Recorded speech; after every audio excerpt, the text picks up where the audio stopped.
తులసి news కు స్వాగతం. ఆదరణ కేంద్రంలో మదర్స్ డే వేడుకలు. బోగోలు మండలం ముంగమూరు భవానీ ఎడ్యుకేషనల్ సొసైటీ ఆదరణ కేంద్రంలో ఆదరణ కేంద్రం డైరెక్టర్ కట్టిపల్లి సింహాద్రిరావు భవానీల ఆధ్వర్యంలో మదర్స్ డే వేడుకలు ఘనంగా జరిగాయి.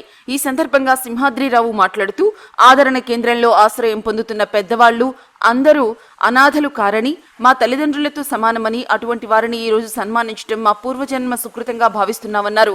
తల్లి ఎప్పుడూ అనాథ కాదని, సమాజంలో ప్రతి ఒక్కరూ వృద్ధాప్యంలో తమ బిడ్డలలాగా చూసుకున్నప్పుడే తల్లి రుణం తీర్చుకున్నట్లని, పిల్లలందరినీ తల్లి బాధ్యతగా ప్రేమతో ఎలా పెంచుతుందో పిల్లలు పెద్దవారైన తర్వాత తల్లిదండ్రులను విస్మరించడం భావ్యం కాదన్నారు.